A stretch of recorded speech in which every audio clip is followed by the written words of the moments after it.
the golden smile that introduced me to the days of wine and roses and you.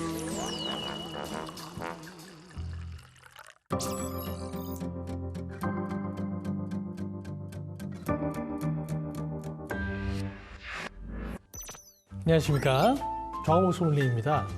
행복한 순간에는 와인이 필요하다라는 주제로 여러분들과 함께하고 있는데요. 이론도 중요하지만 실제적으로 이 강의를 듣고 나서 내가 어떤 와인들을 선택하고 테이스팅 해봐야 되는지를 질문들을 많이 가지실 것 같습니다. 그래서 오늘은 와인 스펙테이터가 무려 1988년도부터 매년 100대 와인을 선정해 왔기 때문에 1등 와인들을 이야기 드리면서 그거와 관련된 와인 이야기를 드리면 여러분들이 이 수업을 듣고 나서 내가 어떤 와인을 어떻게 구매하면 좋겠다라는 답도 얻으실 수 있을 것 같습니다.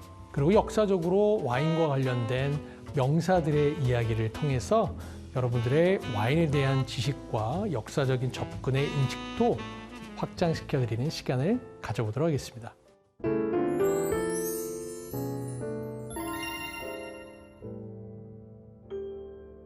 첫 번째로는 아주 오래전, 1000년 전의 분입니다. 일레노르 공주인데요. 공국의 공주였던 일레노르 공주가 장차 영국의 왕이 되는 헨리 왕이랑 결혼을 하면서 이 보르도를 지창금으로 가져가게 되고, 이 지창금으로 가져갔던 보르도가 헨리 왕이 또 시간이 좀 흘러서 영국의 왕이 되시거든요. 그러면서 보르도는 영국 땅이 되면서 보르도에서 고품질의 와인들을 보르도 항구를 통해서 영국으로 수출할 수 있었으며, 그런 수출의 판로를 개척했기 때문에 보르도의 와인들은 점점 고품질의 와인들을 가져갈 수 있었죠. 심지어 시간이 흘러서 100년 전쟁의 불씨 역시 이 엘리에노르 공주가 이 아키네도 공국의 보르도 지역을 지창금으로 가져가면서 일어났던 역사적인 사건 중에 하나입니다. 태양왕 루이 14세. 여러분 없었습니까? 태양왕이로 불릴 정도로 유럽 전체 공주 중에 가장 긴 재위 기간을 가졌던 이 루이 14세는 베르사유 궁전에서 최고의 권력자들을, 유럽의 권력자들을 불러서 발레를 하기도 했었고, 또 바로 최고의 와인인 부르고뉴 와인들이 음용했기 때문에 부르고뉴의 지금의 명성을 잇게 해준 아주 절대 군주라고 보시면 될 것 같습니다. 프랑스 사람들이 가장 존경하는 황제 중에 하나인 나폴레옹이죠.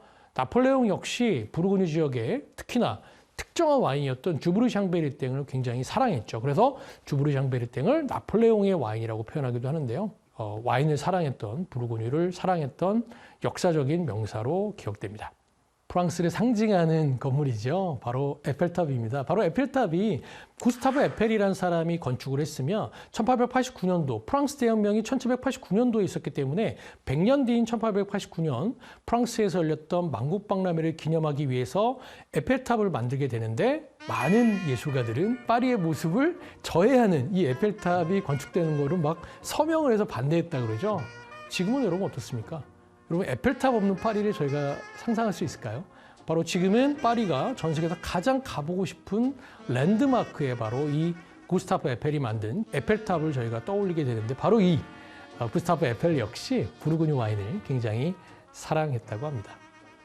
이탈리아의 가장 유명한 와인산지인 토스카나를 얘기할 때 빼놓을 수 없는 꽃의 도시 피렌체를 이야기할 수밖에 없고, 바로 그 피렌체가 유럽에서 가장 중요한, 즉 중세시대를 정리하면서 르네상스의 전성기를 가져왔던 도시가 바로 피렌체이고, 그 전성기의 이면에는 바로 금융부호였던 메디치가가 있었으며, 그 메디치가는 무려 몇백 년 동안 놀랍게도 4명의 교황과 2명의 프랑스 왕비를 배출한 명가이고, 법적인 정보와 지원을 통해서 지금의 이탈리아를 대표하는 끼안티 와인의 초석을 놨던 메디치가가 있었습니다. 그리고 이건 좀 주관적인데요. 제가 가장 좋아하는 코스모폴리탄 작가 어니스트 허밍웨이입니다. 어니스트 허밍웨이는 누구를 위하여 종을 올리다라는 여러 가지 대표적인 소설을 통해서 전 세계에서 많은 팬들이 있는데요. 바로 이 어니스트 허밍웨이는 와인뿐만 아니라 다양한 술들을 좋아했고 1등급 와인 중에 샤또 마고를 굉장히 사랑했습니다. 심지어 사랑을 해서 손녀딸의 이름을 마거라고 지을 정도로 어니스트 허밍웨이는 쿠바나 미국과 그다음에 프랑스를 여러 도시들을 돌아다니면서 다양한 작품, 마지막에는 노인과 바다라는 작품으로 어마어마한 또 퓰리처상을 받게 되는 작가 중에 하나라고 보시면 될 것 같습니다. 그리고 최장수 대통령이었던 프랑스의 미테란 대통령은 프랑스 지역 중에 보르도 와인을 사랑했으며 1855년부터 지금까지 등급이 한 번도 바뀌지 않았으나 미테란 대통령이 농림부 장관을 할 때 73년도에 무토무칠드가 2등급에서 1등급으로 올라오는 역사적인 결정을 하게 되죠.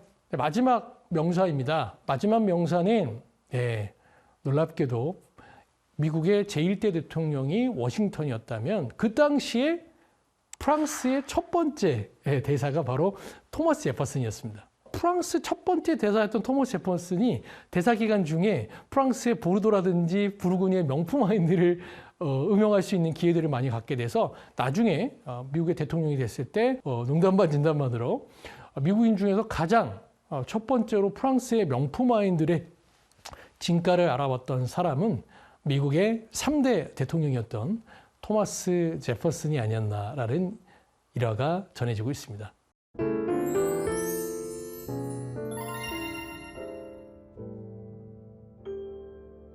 와인 스펙테이터는 정확하게 1976년도에 창립이 되는데요. 여러분 혹시 기억나십니까? 미국 와인을 얘기할 때 가장 역사적인 사건이었던 파리의 심판, 저지먼트 오브 파리라는 파리의 심판을 통해서 미국의 화이트 와인이었던 샤또 몬떨리나와 레드 와인이었던 스택스립이 바로 프랑스의 명품 와인들을 누르고 1등을 차지했던 사건이죠. 와인 스펙테이터는 10년 뒤인 1986년도에 파리의 심판을 기념하기 위한 이벤트를 연출하면서 많은 사람들에게 와인 스펙테이터라는 잡지를 알리게 됐습니다. 바로 1988년, 바로 우리나라에 올림픽이 있던 해인데요. 그 해부터는 100대 와인을 선정했고 그 100대 와인에는 처음에는 가격과 상관없이 값비싼 와인도 선정을 하게 됐지만 시간이 흘러서 로마네 꽁띠 같은 몇백만 원, 수천만 원에 하는 와인들이 100대 와인에 선정되는 것은 조금은 의미가 없다라는 의견이 들어가서 이제는 100대 와인에 들어간 와인들이 생산량도 어느 정도 기본적으로 되고 가격도 그렇게 너무 고가지 않은 소비자 입장에서 한번 살 수 있고 테이스팅 해볼 수 있는 와인들 위주로 100대 와인을 선정하게 되었습니다. 그런 100대 와인의 선정의 기준은요. 여러분 무려 놀랍게도 2만 종의 와인으로 100대 와인에 시작을 하게 되며 그 2만 종의 와인에 들어가기 위해서 와인 전문가 100명을 선정하게 됩니다. 와인 전문가 100명이라는 표현은 저처럼 소믈리에도 있을 수가 있고 객관적으로 WSET 과정의 디플로마와 MW라고 하죠. 마스터 오브 와인도 있을 수가 있고 또 MS, 마스터 오브 소믈리에 이런 전문적으로 시장에서 인정을 받으신 전문가들이 100명 정도가 보통 5명씩 한 팀을 이루어서 그 2만 종의 와인의 시음을 시작하게 되고 6개월이라는 시간을 통해서 첫 번째 90점 이상 맞은 와인들을 6,000개, 2만 종의 예선전을 통해서 이제 준결선전으로 6,000종을 올려주는 것이죠. 그래서 그 6,000종에서 100대 와인에 들어간 와인들은 탑 10, 탑 9 이런 식으로 11사부터는 매일 발표하면서 그 고조들을 시킵니다. 마케팅적인 고조들을 시켜서 마지막에 드디어 1등이 결정될 때는 전 세계 와인 산업의 종사자들은 누구나 다 대체 올해 1등은 어떤 와인이 할지를 관심 있게 보게 되는 것이고 그 관심을 통해서 굉장히 커다란 영향을 보이고 있습니다. 그래서 로버트 바커가 100점 만점을 점수를 도입한 것처럼 와인 스펙테이터 역시 와인에 대한 평가를 객관적인 지표를 통해서 점수를 통해서 이야기하고 있고요. 그다음에 가격 대비 품질의 가치, 앞서 말씀드린 것처럼 어느 정도 생산량도 일반적으로 좀 많은 그런 와인들. 그다음에 와인 스펙테이터는 엑스팩터라고 표현도 하긴 하는데 그 매력도와 창의성, 그거는 정말 이제 가려져 있는 정말 1등은 무엇이냐라는 것들이 이제 와인 스펙테이터가 얘기하고 있는 100대 와인의 선정 기준이라고 보시면 될 것 같습니다. 2023년도에 와인 스펙테이터 1위는 아지아로 나는 보르델로 디 몬탈치노였습니다. 여러분 기억하십니까? 제가 이탈리아 와인으로 여행을 했을 때 토스카나 지역을 설명하면서 몬탈치노 마을에서 나오는 산조베제는 브루넬로라고 표현했고 줄여서 브루넬로 디 몬탈치노, BDM이라고 이탈리아 와인 여행을 할 때 드렸었는데요. 바로 그 브루넬로 디 몬탈치노가 1등을 거머쥐었고요. 보통 1등을 거머쥐고 나면 그 다음 연도에 브루넬로 디 몬탈치노 지역의 전체적인 와인들이 다 같이 상승하는 경향이 있습니다. 즉 무슨 얘기냐면 1등은 그 와인 하나로 끝나는 것이 아니라 그 지역의 전반적인 품질과 어떤 많은 마케팅적인 효과 그리고 많은 관심을 받게 된다는 것이죠. 그래서 지금 제가 여러분들에게 각 연도의 1등들을 소개시켜 드리고 있는 것입니다. 2022년도에는 미국의 나파밸리의 슈레더 셀러라는 다이아몬드, 더블 다이아몬드라는 와인이 1등을 거머쥐게 됐고요. 2021년 역시 미국의 나파밸리가 1등을 갖게 되는데요. 바로 도미니스라는 와인입니다. 프랑스 보르도의 뽀모로라는 지역의 최고의 와인이 바로 샤또 페트루스라는 와인이 있는데 그 샤또 페트루스를 만드는 크리스티앙 모엑스의 아들이 나파밸리로 와서 나파밸리에서 보르도 스타일의 와인을 만드는 와인이 도미니스고요. 2020년도에는 스페인 와인 중에 두 번째로 1등을 거머쥐었는데요. 이름이 좀 깁니다. 마르케스 데 무리에타라는 이가이 그란 리제르바인데요. 제가 스페인에 대한 이야기를 앞서서 이야기하지 않았기 때문에 이 1등 와인 이야기를 하면서 스페인 와인 이야기를 좀 드리고자 합니다. 스페인은 전 세계 와인 산지 중에 단위 면적으로는 가장 많은 면적을 포도 재배의 면적을 가지고 있습니다. 피레네 산맥을 기점으로 피레네 산맥이 곧 스페인의 국경이고 대표하는 와인 산지를 두 가지만 꼽으라면 바로 리오하와 리베라 델 두에로를 꼽습니다. 그 산지의 특징과 그 산지에서 나오는 주품종을 이해했을 때 우리가 와인을 이해하는 첫 단추들을 계속 껴나갈 수 있다고 반복적으로 말씀드리고 있죠. 그래서 바로 이 리오하와 리베라 델 두에로에서는 스페인을 대표하는 토착 품종인 템프라니오 품종을 많이 재배합니다. 그리고 스페인 와인 등급의 아주 커다란 특징 중에 하나는 4가지의 등급이 있는데 스페인은 유일하게 와인의 숙성 기간에 따른 등급을 추가적으로 분류하게 됩니다. 그래서 가장 적은 숙성을 한 것들을 크리안자, 조금 더 숙성된 와인을 라벨의 리제르바, 그리고 가장 오래 숙성된 와인을 그란 리제르바라고 표현합니다. 2020년도에 1등을 거머쥐었던 마르케스 무리아타의 이가이는 앞에 그란 리제르바가 있죠. 그리고 이 와인의 품종은 당연히 좀 전에 말씀드렸던 스페인을 대표하는 토착 품종인 템프라니오가 주 품종이 되게 됩니다. 추가로 스페인은 하부 지역, 그 남부 쪽에 헤레즈라는 지역에서 만드는 와인이 대표적인 와인이 쉐리 와인이고 쉐리 와인은 스타일에 따라서 드라이한 쉐리 와인은 식전주로 쉐리 와인 중에 조금 스위트한 쉐리 와인은 식후주로 또 같은 쉐리 와인이지만 그 와인 안에 성격이 다양해서 식전주로 쓰이기도 하고 식후주로 쓰이기도 한다. 이 정도까지만 알아도 여러분 굉장히 스페인 와인을 이해하실 때 커다란 도움이 되실 거라고 생각합니다.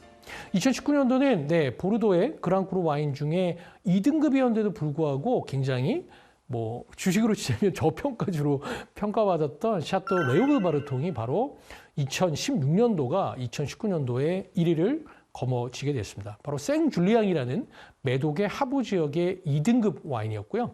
런던의 영국에서 열렸던 최고의 와인 품평에서 1위를 거머쥐었던 사시카이아가 무려 40년 정도 뒤에 2018년도에 와인 스펙테이터 1등까지 거머쥐는 바로 슈퍼 토스칸 와인이라고 했죠.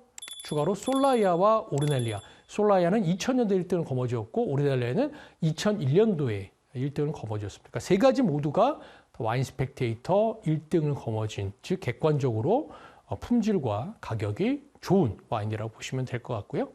2016년도 1등은 또 나파밸리네요. 루이스라는 특이하게 카레이싱으로 돈을 어마어마하게 번 사람인데요. 본인의 이름을 따서 미국 나파밸리의 프리미엄 와인 산지를 사서 컨설팅을 통해서 단시간 안에 빠르게 1등을 거머쥐었던 루이스 카베르네 소비뇽입니다. 그리고 피터 마이클. 피터 마이클은 사람 이름이기도 하지만 돌아가신 이건희 회장님께서 굉장히 즐겨드셨던 와인으로도 유명한 와인이죠. 피터 마이클 역시 나파밸리이지만 나파밸리의 보르도라 불리는 보르도의 5가지 플랜딩을 블렌딩해서 균형감과 피니시가 굉장히 좋은 와인이 바로 1등을 거머쥐었습니다. 2014년도는 조금 특이합니다. 왜냐하면 포르투갈의 포토와인은 1등을 거머쥔 경우가 1988년도부터 딱 이 와인까지 앞서 한 번 있었고 이번이 두 번째로 포토가 1등을 거머쥐게 됐습니다. 주정 강화 와인, fortified 와인이라고 해서 주정을 강화시켰기 때문에 일반 와인들이 10도에서 15도라면 주정 강화에는 18도에서 20도, 조금 넘어가는 20도가 넘어가는 와인들입니다. 이렇게 앞서서 2023년 올해부터 100대 와인 중에 1등을 거머쥔 와인들을 여러분과 함께 살펴보았습니다. 즉 여러분들 역시 이러한 강의를 들으시고 나서 와인을 추천해 달 때 이런 와인들이 있냐라고 물어보신다면 충분히 그 와인을 판매하는 현장에서 실제 그 와인들을 만나보실 수 있고 조금 더 인식을 확장시켜 드리기 위해서 와인의 역사와 관련돼 있는 다양한 세계적인 명사들에 대한 이야기로 국강을 찾아왔습니다. 대망의 식강에서는 제가 국가대표 1호 소믈리에로 불리기 때문에 저의 좀 속사를 드러내는 국가대표 1호 소믈리에 고백이라는 주제로 마지막 강의로 찾아오도록 하겠습니다. 감사합니다.